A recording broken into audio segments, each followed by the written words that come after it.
എല്ലാ കൂട്ടുകാർക്കും നല്ലൊരു ദിവസം ആശംസിച്ചുകൊണ്ട് നമുക്ക് നേരെ രേവതിയുടെ സച്ചിയുടെ നാളത്തെ നല്ലൊരു വിശേഷം കേട്ടാലോ. ആദ്യമായി കാണുന്നവരാണെങ്കിൽ ചാനൽ ഇഷ്ടപ്പെട്ട ഒന്ന് സബ്സ്ക്രൈബ് ചെയ്യാൻ മറക്കരുതേ. അതോടൊപ്പം തന്നെ വീഡിയോ ഇഷ്ടപ്പെടുവാണെങ്കിൽ ലൈക്ക് ചെയ്യാനും മറക്കരുത് കേട്ടോ. നമ്മുടെ മുന്നോട്ടുള്ള യാത്രയിൽ നിങ്ങളുടെ സപ്പോർട്ട് ലൈക്കാണ് നമുക്ക് ഏറ്റവും കൂടുതൽ പ്രചോദനമായി മാറിക്കൊണ്ടിരിക്കുന്നത്. അപ്പൊ നമുക്ക് നേരെ വിശേഷത്തിലേക്ക് പോയാലോ. അപ്പൊ ഇന്നത്തെ വിശേഷങ്ങളൊക്കെ എല്ലാവരും കണ്ടു കാണുമെന്ന് വിശ്വസിക്കുന്നു കേട്ടോ. അത് ഇന്നലെ ഉച്ചയ്ക്ക് തന്നെ ഞാൻ ചാനലിനകത്ത് അപ്ലോഡ് ചെയ്തിട്ടുണ്ടായിരുന്നു. അപ്പൊ നമ്മൾ നാളെ കാണാനായിട്ട് പോകുന്ന രേവതിയും കൂട്ടി സച്ചി മുറിയിലേക്ക് വരുവാണ്. അപ്പൊ സച്ചിയുടെ കയ്യില് ആ വലിയ കഷ്ണമൊക്കെ ഉണ്ടായിരുന്നു. അത് രേവതി രോഷന് എറിഞ്ഞതിന്റെ ബാക്കി ആ പീസായിരുന്നു. അത് എടുത്തോണ്ടാ വരുന്നേ. രേവതി ചോദിച്ച്, എന്തിനാ സച്ചേട്ടാ ഈ ചുടുകട്ടയും പെറുക്കൊണ്ട് ഈ മുറിയിലേക്ക് വരുന്നതെന്ന് ചോദിക്കാം. ഇതിരിക്കട്ടെ എന്ന് പറയാണ്. പിന്നീട് സച്ചി വന്ന് മുറി മുഴുവൻ ഇങ്ങനെ പരുതുവാണ്. നോക്കി കഴിഞ്ഞിട്ട് ഒരു സ്ഥലം കാണുന്നില്ല ഇത് വെക്കാനായിട്ട്.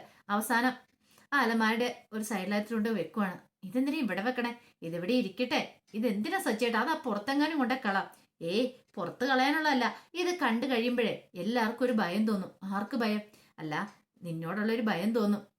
ഇവിടെ നിന്നോട് പോരാടാനും പലരും വരുമല്ലോ. അപ്പൊ ഈ ചുടുകട്ട കഷ്ണം കണ്ടു കഴിയുമ്പത്തിന് അവർക്ക് പല കാര്യങ്ങളും ഓർമ്മ വരും. നിന്റെ വീഡിയോ കാര്യങ്ങളൊക്കെ ഓർമ്മ വരും. പിന്നെ നിന്റെ 7 അയലക്കത്ത് പോലും അടുക്കില്ലെന്ന് പറയാം.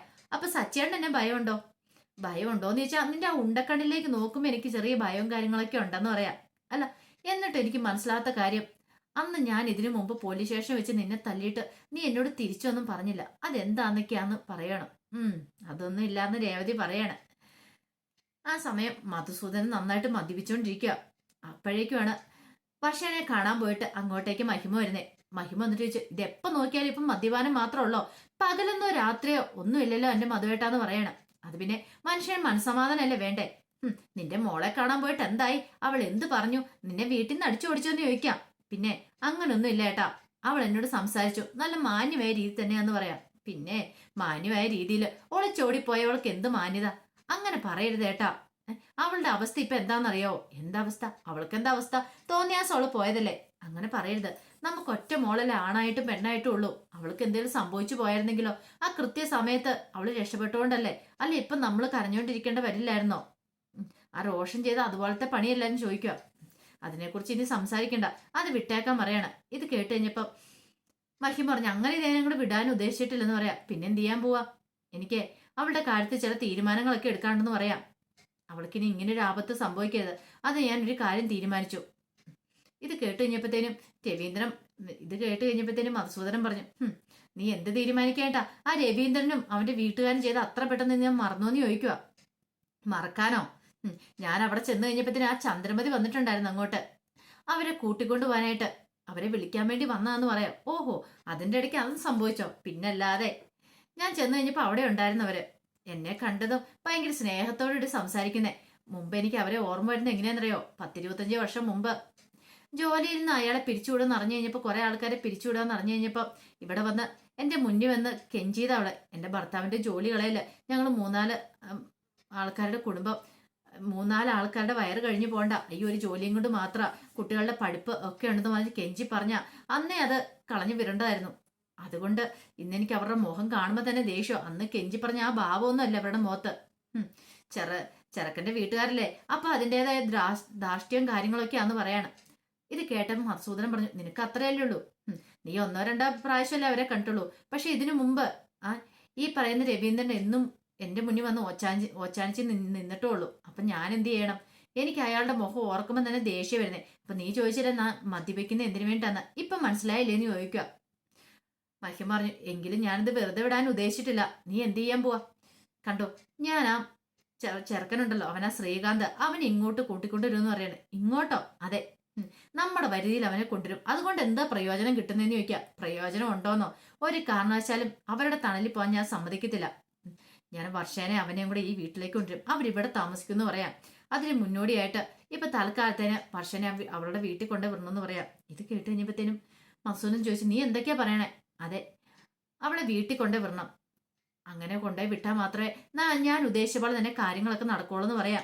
അതിനിപ്പം നീ എന്ത് ചെയ്യാൻ പോവാ? എന്റെ കൂടെ ഏട്ടനും കൂടെ പറഞ്ഞു, നമുക്ക് 2 പേർക്ക് കൂടെ കൂട്ടിക്കൊണ്ടേ വിടാന്ന് പറയണം. അവരെ വീട്ടിൽ കൊണ്ടേ ആക്കണം. അങ്ങനെയാണ് ആ രവീന്ദ്രൻ പറഞ്ഞിരിക്കുന്നത്. എങ്കിൽ മാത്രമേ അംഗീകരിക്കുള്ളൂ, വീട്ടിൽ കയറ്റത്തുള്ളൂ. ഓഹോ, അപ്പൊ അതാണ് കാര്യം. അവന്റെ മുന്നിൽ പോയി ഞാൻ കാലി പിടിച്ച് കെഞ്ചണം, എന്റെ മാളെ ഇവിടെ നിർത്താനും പറഞ്ഞോണ്ട്. അതിന്റെ ആവശ്യമൊന്നും എനിക്കില്ല. ഈ മധുസൂദൻ അതിന്റെ 2ാമതൊന്നും ജനിക്കണം.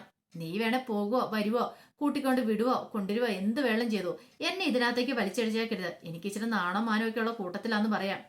ഇത് കേട്ടപ്പം മഹിമ പറഞ്ഞു, എനിക്ക് ചെയ്യാതിരിക്കാൻ പറ്റില്ലോ, എന്റെ മോളായി പോയില്ലേ, ഞാൻ ചെയ്യും, എന്ത് ചെയ്യണമെന്ന് എനിക്കറിയാന്ന് പറയണം.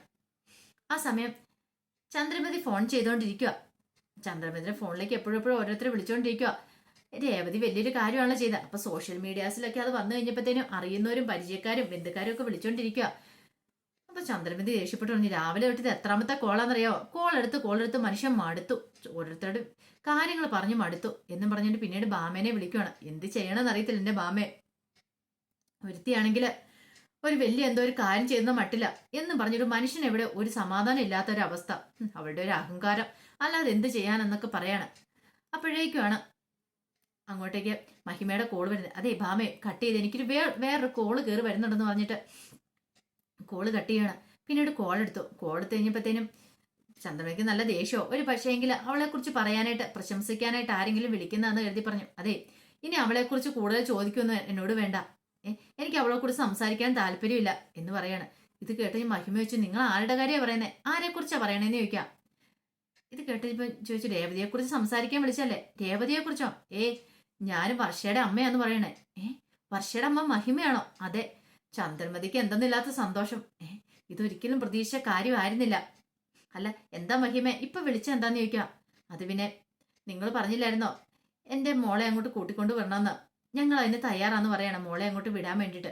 ഇത് കേട്ടൻ ചന്ദ്രമതി ചോദിച്ചു, സത്യമാണെന്ന് ചോദിക്കാം. അതേന്ന് പറയണം. ചന്ദ്രമതിക്ക് അവിടെ കിടന്ന് തുള്ളി ചാടാൻ തോന്നി. അങ്ങനെയാണെങ്കിലേ ഞാൻ നല്ലൊരു ദിവസം നോക്കാം, അങ്ങനെ ദിവസം നോക്കിയിട്ട് അടുത്ത ദിവസം തന്നെ കൊണ്ടുവന്ന് പറയാണ്, കൊണ്ടുവന്ന് വിട്ടോളം പറയണ. ഇത് കേട്ട് കഴിഞ്ഞപ്പോഴത്തേനും മഹിമ പറഞ്ഞു, അതിന്റെ ആവശ്യമൊന്നുമില്ല, ഞാൻ ദിവസമൊക്കെ നോക്കിയായിരുന്നു, നാളെ നല്ല മുഹൂർത്തമുണ്ട്, ആ സമയത്ത് ഞാൻ വർഷേനം കൊണ്ട് അങ്ങോട്ടേക്ക് വരുമെന്ന് പറയാം. ഇത് കേട്ടത് ചന്ദ്രമതി ശരി ശരിയെന്നും പറഞ്ഞിട്ട് കിടന്ന് തുള്ളിച്ചാടുക. പിന്നീട് നേരെ പൂജാമുറിയിലേക്ക് എന്നു. പൂജാമുറിയിലേക്ക് എന്നിട്ട് പ്രാർത്ഥിക്കുക, എന്റെ ഭഗവാനെ നീ എന്റെ പ്രാർത്ഥന കേട്ടു, ഇപ്പോഴാണ് എനിക്കൊരു സമാധാനമായത്. എന്റെ ദൈവമേ, അല്ലായിരുന്നെങ്കിൽ എന്ത് ചെയ്തേനോ. അവരെ കൊണ്ടുവിടാന്ന് പറഞ്ഞല്ലോ, ഇനി ഇപ്പൊ പേടിക്കണ്ട, കോടികളുടെ ആസ്തിയാ വീട്ടിലേക്ക് വരാൻ പോന്നേ. എല്ലാ ദൈവങ്ങളും തൊഴുത് നന്ദി പറയുകയാണ് ചന്ദ്രമതി. പക്ഷെ ഒരു കാര്യം കൂടെ പറഞ്ഞിട്ടുണ്ടായിരുന്നു അവര് വിളിച്ചു കഴിഞ്ഞപ്പോ, കാരണം അങ്ങനെ വരണ സമയത്ത് അവിടെ സച്ചി കാണരുതെന്ന്. സച്ചി ഇതിനു മുമ്പ് അവളോട് ഉടക്കിയ കാര്യങ്ങളൊക്കെ അറിയാം, അതായത് വർഷേനെ ചീത്ത പറഞ്ഞതും ശ്രീകാന്തിനെ തല്ലിയ കാര്യങ്ങളൊക്കെ അറിയാം. അതുകൊണ്ട് സച്ചി അവിടെ കാണരുത്, സച്ചി ഉണ്ടേ വരത്തില്ലാന്ന്. അപ്പൊ ചന്ദ്രമതി ഉറപ്പ് കൊടുക്കുകയും ചെയ്തായിരുന്നു സച്ചി ഇവിടെ കാണത്തില്ലാന്ന്. പക്ഷെ ചന്ദ്രമതിക്ക് നല്ല പേടിയുണ്ട്, സച്ചിയുടെ സ്വഭാവ എങ്ങനെയാണെന്നും പറയാൻ പറ്റില്ല. അവന്റെ സ്വഭാവം ആയതുകൊണ്ട് രാവിലെ തൊട്ട് വൈകുന്നേരം വരെയുള്ള ജോലിയാണെങ്കിൽ കുഴപ്പമില്ല, ഇത് വണ്ടി ഓടിക്കലായതുകൊണ്ട് എപ്പോഴാണ് വീട്ടിലേക്ക് വരുന്നതെന്നും പറയത്തില്ല. ചിലപ്പോൾ അവർ വരുന്ന സമയത്താണെങ്കിലോ സച്ചി ഇവിടെ ഉള്ളത്, അതുകൊണ്ട് അതൊരു ടെൻഷൻ. അവനോട് വീട്ടിൽ നിൽക്കുന്നുണ്ടെന്ന് പറയാനും പറ്റില്ല. അതൊക്കെ ഓർത്ത് ചന്ദ്രമതിക്ക് ടെൻഷൻ ഉണ്ടായിരുന്നു. എന്നാലും അതും കൂടെ കൂട്ടിയ ദൈവത്തോട് പ്രാർത്ഥിക്കുന്നത്, എന്റെ ഭഗവാനെ അവൻ ഈ വീട്ടിൽ നിന്ന് ആ സമയത്തൊന്ന് മാറ്റിയേക്കണേന്നൊക്കെ പറഞ്ഞ് പ്രാർത്ഥിക്കുന്നുണ്ട്. പിന്നീട് വൈകുന്നേരമായി കഴിഞ്ഞപ്പോഴത്തേനും രാത്രിയായി കഴിഞ്ഞപ്പം കിടക്കാൻ വേണ്ടിയിട്ട് രേവതി മുറിയിലേക്ക് വരുവാണ്. ആ സമയത്ത് സച്ചി അങ്ങോട്ടേക്ക് വന്നു. സച്ചി വന്ന ഉടനെ രേവതിയുടെ ആ ഇടിച്ച ചുടുകട്ടയുണ്ട്, ആ ചുടുകട്ടയിലെ തൊട്ട് തൊഴുതുമാണ്. ഇത് കണ്ടു കഴിഞ്ഞപ്പോഴത്തേനും രേവതി പെട്ടെന്ന് ചോദിച്ചു, എന്താ സച്ചേട്ടൻ എന്താ കാണിക്കുന്നത്, ഇതെന്റെ ഭഗവാന്റെ ഒക്കെ വിഗ്രഹത്തിന് മുന്നിൽ നമ്മൾ തൊട്ട് തൊഴുന്ന പോലെ ഇങ്ങനെയൊക്കെ ചെയ്യുന്നത് എന്തിനാന്ന് ചോദിക്കുക. അതെ നമ്മള് ഇങ്ങനെയൊക്കെ ചെയ്യണമെന്ന് പറയും, ഇപ്പൊ എന്തിനാ ഇങ്ങനെയൊക്കെ ചെയ്യുന്നത്, ഈ പണ്ട് കാലത്തെ ആൾക്കാരൊക്കെ ഉണ്ടല്ലോ, ഈ യുദ്ധത്തിന് പോയ ആൾക്കാര് വാളും വടിവാളും അങ്ങനെയുള്ള സാധനങ്ങളൊക്കെ ഇങ്ങനെ കൊണ്ടുവന്ന് ഇങ്ങനെ വെക്കുമല്ലേ, അന്ന് വെച്ച് പ്രാർത്ഥിക്കുകയൊക്കെ ചെയ്യത്തില്ലേ, അങ്ങനെയൊക്കെ ഉണ്ടോ? അങ്ങനെയൊക്കെ ഉണ്ട്, പണ്ട് കാലത്ത് അങ്ങനെയൊക്കെ ഉണ്ടായിരുന്നു പറയാ. അപ്പൊ അതുപോലെയാ, വലിയ വീരസാഹസം നടത്തിയ ഒരു കല്ലല്ലേ, ചുടുകട്ടയല്ലേ ഇത്, അപ്പൊ പിന്നെ നമ്മൾ അങ്ങനെ ചെയ്യണ്ടേന്ന് ചോദിക്കുക. അല്ല നീ മാല കെട്ടിയത് മിച്ചം ഉണ്ടോന്ന് ചോദിക്കുകയാണ്. മാല കെട്ടിയത് മിച്ചോ ഉണ്ട്, എന്താ കുറച്ചിങ്ങ് തരാൻ പറയണം. അങ്ങനെ കുറച്ച് കൊടുത്തു കഴിഞ്ഞപ്പം സച്ചി അത് കൊണ്ടുപോയി ആ ചുടുകട്ടയിലേക്ക് ഇടുവാണ്. ഇതെന്തിനാ ഇങ്ങനെ നമ്മൾ വിഗ്രഹത്തിനൊക്കെ ചാർത്തുന്ന പോലെ, എന്റെ പൊന്നോ ഇതൊരു വിഗ്രഹമാകുന്ന കൂട്ടിയാൽ മതി, എന്റെ സച്ചേട്ട അതുപോലെ ഒരു ചുടുകട്ട മാത്രം.